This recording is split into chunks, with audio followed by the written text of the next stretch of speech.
Mesdames et messieurs, bonjour. Cette semaine, nous abordons un sujet qui est au cœur même du message de Paul. L'unité par l'humilité. Savez-vous que ce qui divise l'Église, c'est l'orgueil. Mais savez-vous également que ce qui rassemble la communauté du Christ, c'est l'humilité. Paul nous invite à avoir la pensée qui était en Jésus-Christ, celui qui s'est volontairement vidé de sa gloire universelle, de l'univers, n'est-ce pas, pour venir sur cette terre pour nous sauver. Comment donc cette humilité du Christ peut devenir fondamentale dans notre unité fraternelle? Et pour ce faire, nous allons ensemble étudier la leçon avec notre frère Joël Decaillé. Bienvenue. Merci, pasteur. Et puis notre sœur Victoria Balissassa. Bienvenue, n'est-ce pas? Pasteur. Alors commençons tout de suite par le texte qui est court d'ailleurs, dans Philippiens chapitre 2, verset 5. Lisons ensemble. Ayez en vous les sentiments qui étaient en Jésus-Christ. C'est très profond, hein, parce que probablement ça donne tout l'élément de notre message d'aujourd'hui. Alors Paul présente le Christ comme un modèle, parce que c'est ce qu'il dit, hein, un modèle. Comment cet hymne de venant du Christ, n'est-ce pas, établit de manière fondamentale l'unité dans la communauté de l'Église. Alors, merci, pasteur. Lorsque nous lisons le texte de base jusqu'au verset 8, on cherche quand même à comprendre Jésus-Christ qui est Dieu, qui va laisser son fauteuil, tout à l'heure vous l'avez dit, c'est-à-dire qui est dans tout l'univers. Il va laisser sa position, il va laisser son confort céleste et à venir être serviteur sur la terre. Essayez un peu d'imaginer le président d'une nation qui laisse son palais présidentiel pour venir vivre dans un bas quartier avec sa communauté. Christ nous montre l'exemple d'humilité. Il n'y a pas autre chose, mais c'est l'exemple palpable d'humilité. Laisser son confort céleste pour descendre et être serviteur ici sur la terre pour nous les hommes. Pour nous les hommes et aller même jusqu'à mourir. Jusqu'à mourir. Sœur Balissassa, qu'est-ce que vous pensez de cela également? Oui, ce qu'il a dit, c'est vrai. Il a aimé l'Église jusqu'à la mort. Et puis, il a montré l'exemple vraiment. Je me souviens là où il a lavé les pieds de ses disciples. Ouais, c'est un exemple parfait. Comme Jésus, pour le Créateur. Le Créateur, laver les pieds de ses disciples. C'est vraiment trop. Je ne vois pas pourquoi nous, on ne regarde pas tout ça et puis on devient très orgueilleux. Alors que Christ lui-même a lavé les pieds de ses disciples. D'ailleurs, il continue ici, hein, dans Philippiens 2, verset 3, en disant « Ne faites rien par esprit de parti ou de vaine gloire ». En fait, ça arrive très souvent, est-ce que ça n'arrive pas très souvent dans nos communautés, de voir des personnes qui sont bien engagées, hein, qui mènent de grandes activités dans l'Église, qui mènent de grandes actions dans l'Église, mais quelque part, c'est pour qu'on puisse les voir. Bien sûr. Ça arrive quelquefois, n'est-ce pas? Et ça arrive effectivement, et c'est ce qui est malheureux. Oui. Dans les leçons précédentes, nous avons parlé de faire des choses pour ne pas attirer des regards sur nous. Le favoritisme. Je pose une action parce que j'espère avoir un poste. Je pose une action parce que j'espère avoir tel privilège. Non, Christ n'a pas fait cela. Christ n'a pas fait cela. Christ nous invite à pouvoir ignorer, à pouvoir mépriser tout ce qui pourrait attirer les regards sur nous. Christ nous invite à faire cela avec beaucoup d'humilité, avec beaucoup de, je vais dire, avec beaucoup de, ce mot m'échappe, mais avec beaucoup de sobriété. Voilà, sans toutefois attirer les regards sur nous, mais nous faisons quand même cela.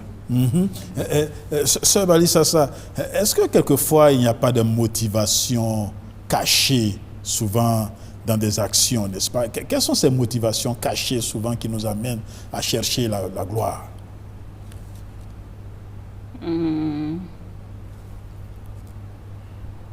Par exemple, on sait qu'il y a des gens qui sont jaloux. Oui. Parce qu'il veut faire absolument comme celui, n'est-ce pas, qui est devant, n'est-ce pas?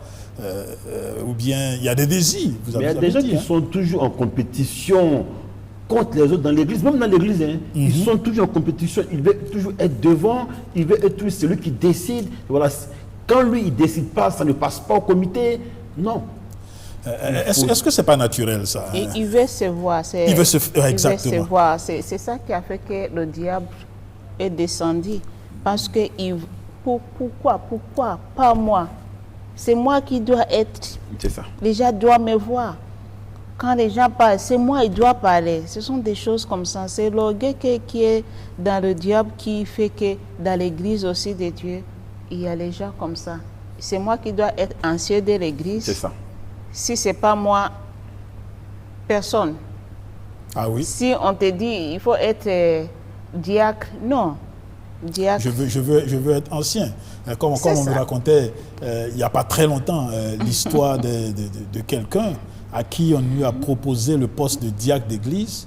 Il a dit non, pourquoi moi diacre? Qui est l'ancien de l'église? C'est ça. Pourquoi est-ce que mon nom n'est pas dans l'anciennat ou bien le directeur de l'école du sabbat? et ça arrive souvent. Alors est-ce que c'est motivation? Est-ce que dans la vie, il ne faut pas avoir de grandes motivations? Est-ce que c'est mauvais d'avoir des motivations? Oh, ce n'est pas mauvais. Mais lorsque, au-delà des motivations, quel est l'objectif que nous voulons atteindre? Sinon, avoir des motivations, c'est bien, nous sommes sur. Mais est-ce que ces motivations sont centrées sur Christ? Voici la véritable question. Est-ce que ces motivations, pourquoi est-ce que je vais être ancien? Est-ce que mon anciennat, est-ce que mon diaconat, est-ce que mon directeur de JA va permettre de pouvoir prêcher Jésus-Christ? C'est ça. Est-ce que c'est pour servir? Si c'est pour servir, il n'y a pas de souci, il n'y a pas de problème. Mais si c'est pour occuper le poste, être servi. Et puis être servi, là c'est dangereux. Là c'est dangereux. Malheureusement, c'est ce qui nous intéresse, on veut être servi. Et donc, il faut purifier nos motivations. Est-ce que c'est possible de purifier nos motivations? Par la prière. Par la prière. Avoir toujours le regard fixé sur Jésus-Christ. Ouais. J'aime cette phrase-là. Et Paul l'a toujours mentionné. Ayons les regards fixés sur Jésus-Christ. Cela donne une autre mentalité à ce que nous voyons. Et là, vous entrez déjà, n'est-ce pas, dans ma deuxième question, hein, puisque et c'est important. Je veux ajouter quelque chose, parce que pour qu'on puisse arriver là-bas, on doit avoir l'humilité. C'est très important, parce que sans humilité, on ne peut pas... On dit que l'humilité est une attitude de cœur consistant à reconnaître sa dépendance à l'égard de Dieu. Et ça nous permet de purifier. À avoir une vision modeste de sa propre importance et à faire passer les besoins des autres avant les siens. Wow. Ça, c'est très important.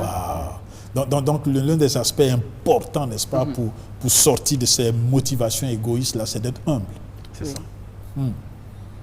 Et nous avons dans notre église des personnes qui sont très humbles, quel que soit leur rang social, mais tu les vois à l'église, avec la communauté. Si on ne t'a pas dit que ce monsieur occupe telle fonction, mais tu ne peux pas croire. Mais il est dans l'évangélisation, il participe aux activités de l'église. Tu le vois en train de placer les chaises, les bâches, quand il y a une cérémonie.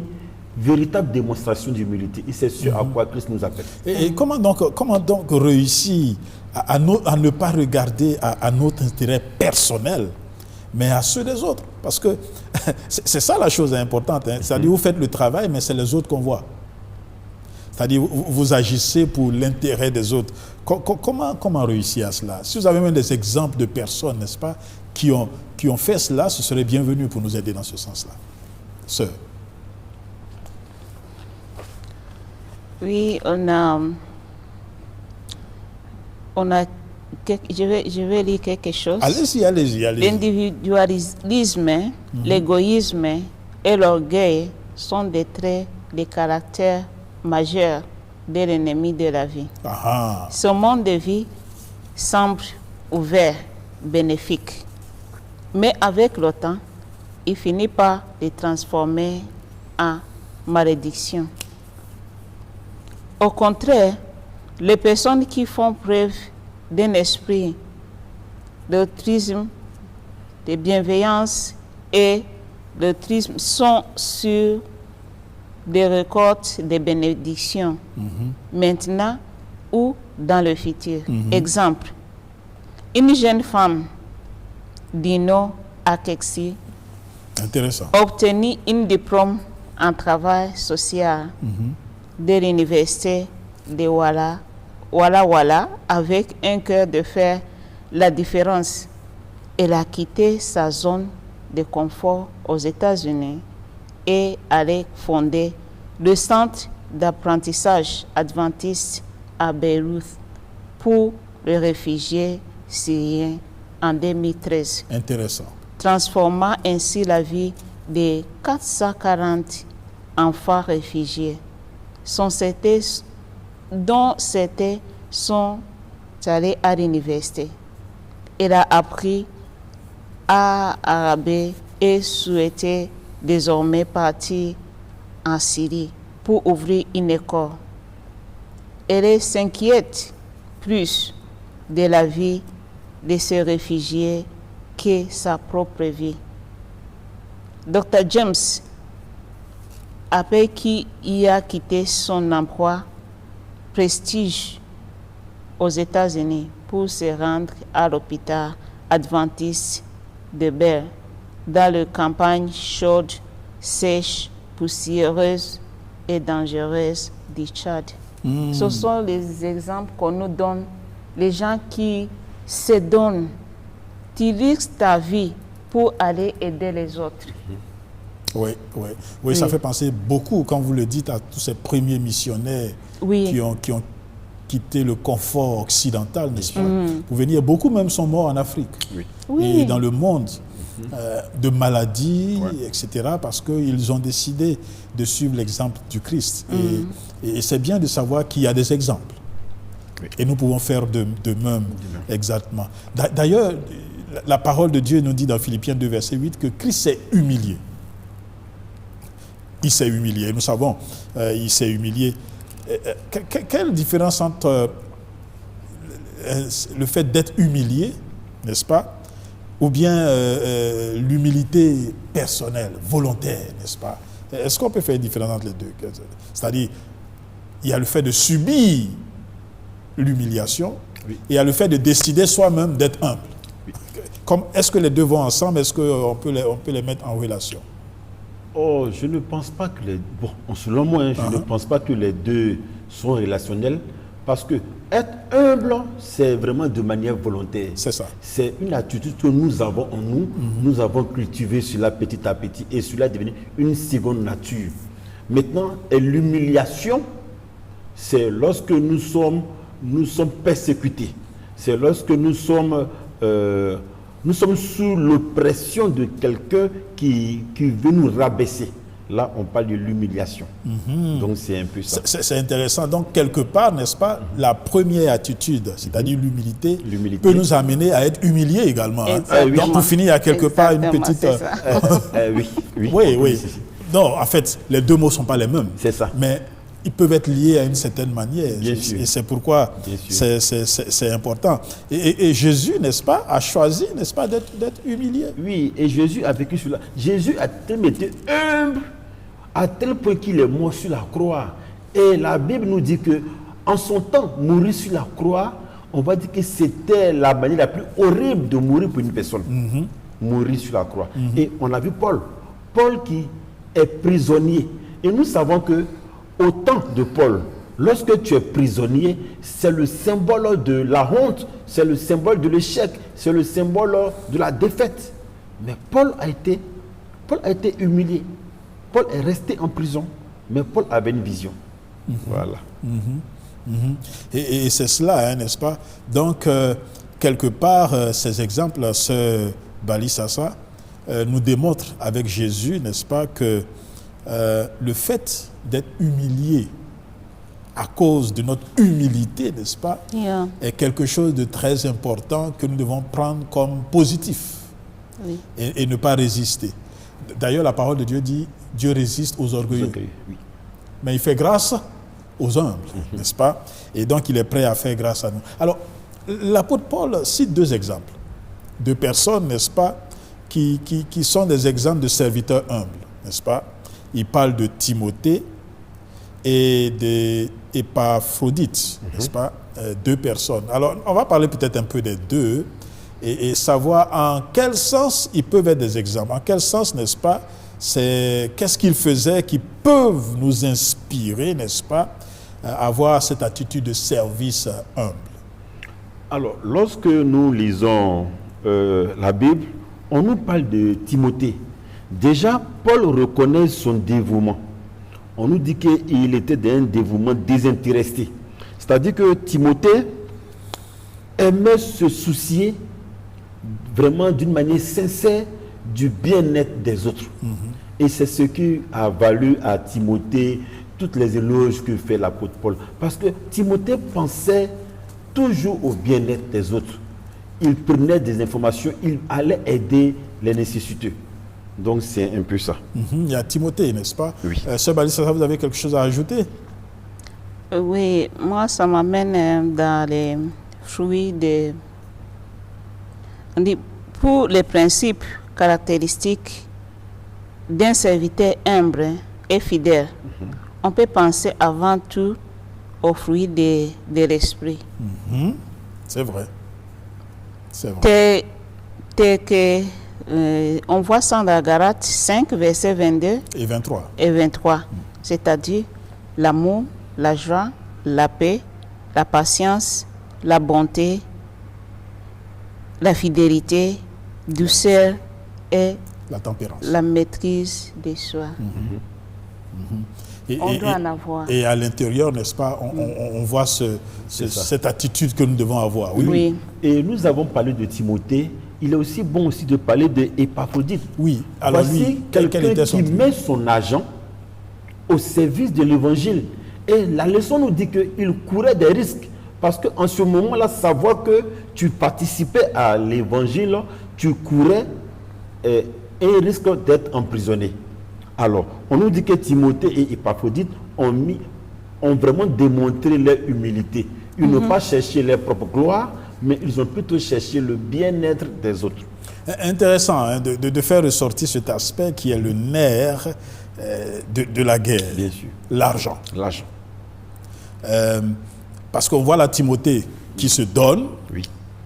et Épaphrodite qui donne de son argent, évidemment, sûr. qui se donne également. Sûrement Mais qu'il n'avait pas la même qualité comme Timothée, mais qu'est-ce qu'il pouvait faire pour pouvoir aider l'évangile? Et c'est ce à quoi on nous amène.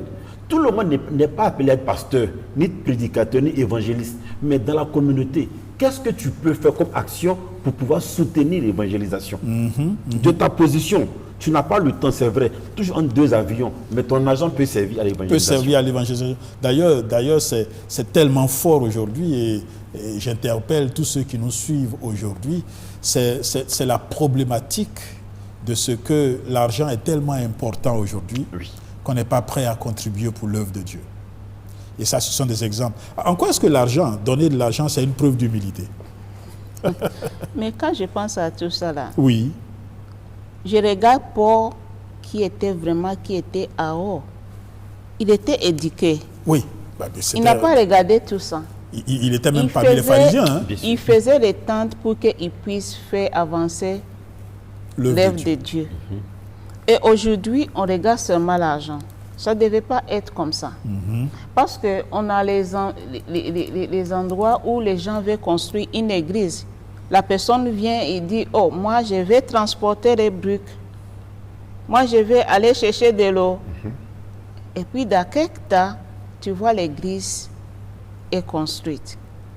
Mais aujourd'hui, si vraiment on pouvait penser aux gens comme Paul, qui s'est donné en utilisant ce qu'il pouvait faire, il y a le moment où même si tu es éduqué, tu ne pourras pas être dans un bureau quelque part. Mais quand même, tu dois faire le travail de Dieu. Comme Paul faisait. Si tu peux aller aider les autres, va faire. À la fin, tu vas te laver et puis tu vas faire le travail de Dieu. Super. Oui. Et tout ceci, tout ce dont nous parlons est issu de l'exemple du Christ. Oui. En fait, la Bible dit, on l'a lu tout à l'heure, il s'est dépouillé, n'est-ce pas? Oui. Comment comprendre cela? D'ailleurs, qu'est-ce qu'il a laissé tomber comme ça pour venir jusqu'à nous? Christ est Dieu. Son confort céleste. Jusqu'à naître, depuis sa naissance même, jusqu'à naître dans une bergerie. Regardez un peu son enfance. Jusqu'à laver les pieds de ses disciples et mourir comme un brigand, rien que pour nous donner la vie éternelle. Waouh, c'est profond. Hein? C'est très profond. Et cet exemple du Christ, souvenons-nous quand même qu'il est le créateur de l'univers. Hein? Bien sûr. Qui peut descendre et puis aller dans cet aspect-là, n'est-ce pas? Quand on réfléchit, et c'est pourquoi on parle du mystère de la piété, comment cela peut nous aider, nous, aujourd'hui? Sœur Balissassa. Oui, on peut décider d'être humble. Oui. Ça dit qu'il faut décider. Et je crois que c'est ça. La première grande chose, c'est qu'il faut prendre une décision. C'est ça. Parce que souvent, il nous est difficile de prendre la décision. C'est ça. Il faut contempler l'exemple de Jésus-Christ. L'exemple de Jésus-Christ. Dans toutes circonstances, il faut contempler l'exemple de Jésus-Christ. D'ailleurs, est-ce que ce n'est pas quelque part, Satan était tellement sûr que Christ ne pouvait pas faire sa chose là, qu'il était sûr de son affaire. Il dit, mais ce gars-là, il ne va pas descendre jusqu'à mourir pour les gens. Donc, ça marche. Ce qu'il est en train de dire là, ça ne marchera pas. Mais c'était mal le connaître. C'est ça. Il ne savait pas qu'il était aussi humble et qu'il pouvait faire ce sacrifice et s'humilier, et afin que nous puissions aussi avoir la vie éternelle. De nos jours, alors que nous parlons de l'humilité et d'orgueil, de nos jours, dans nos différentes communautés, n'est-ce pas, où nous sommes, est-ce que le fait de voir quelqu'un qui fait un travail pour Dieu, qui se bat pour Dieu, est-ce que nous devons considérer cette personne comme quelqu'un qui veut se faire voir? Absolument. Est-ce qu'il faut voir forcément dans cet aspect-là le fait qu'on voit quelqu'un qui est orgueilleux? Oh, moi je pense que non. Uh-huh. Je pense qu'il faudrait toujours se rappeler que la vie est un don. La vie est un don. Chaque talent, chaque opportunité, chaque réussite, chaque statut social est un don. Et nous devons comprendre que cette personne, si elle met cela à la disposition de l'évangile, nous ne voyons pas cela comme de l'orgueil. Il y a des gens qui luttent pour pouvoir avoir une position, afin de pouvoir prêcher l'évangile, afin de pouvoir favoriser, comment je pourrais dire ça, la diffusion de l'évangile un peu partout dans le monde entier. Donc c'est un peu ça. C'est un peu cela. Le fait d'avoir un don personnel et découvrir son don, c'est bien. Mais il y a certaines personnes, n'est-ce pas, qui veulent avoir ce que l'autre a parce qu'ils veulent se faire voir. N'est-ce pas? Est-ce que chercher à aspirer à quelque chose qu'on n'a pas est une bonne chose, ou bien développer avec Dieu ce que nous avons? Qu'est-ce que vous pensez? Avoir un don, c'est bon. Oui. Savoir comment utiliser le don que tu as aussi, c'est autre chose. Bon, c'est autre chose. Parce que les gens peuvent te regarder, tu fais le travail de Dieu, mais façon tu fais ce travail-là, les gens peuvent voir que tu es orgueilleux parce que tu n'as pas appris à utiliser le don que Dieu t'a donné. C'est ça le problème. C'est ça qui fait que les gens sont dans l'église, ils font le travail de Dieu, mais façon il fait ça, ça ne va pas bien dans la vie déjà, parce que si tu fais quelque chose, mais les gens ne voient pas l'humilité de Jésus en toi. Et c'est Tout ça. ce que tu vas faire, c'est rien. C'est ça. D'ailleurs, peut-être tu vas parler tout à l'heure. On parle d'humilité, humilité. Humilité, c'est quoi en fait? Au fait, c'est là-bas que je voulais en venir. Allez-y. Alors, déjà, l'humilité consiste à ne pas se dévaloriser. Il faudrait que... il faut qu'on comprenne cela, hein, parce que beaucoup de personnes pensent... Être humble, ce n'est pas perdre sa valeur. Oui. Mais plutôt, c'est de mettre l'intérêt des autres avant les nôtres. C'est profond, ça. Lorsque on passe l'intérêt d'autrui avant nos propres intérêts, là, on parle de humilité.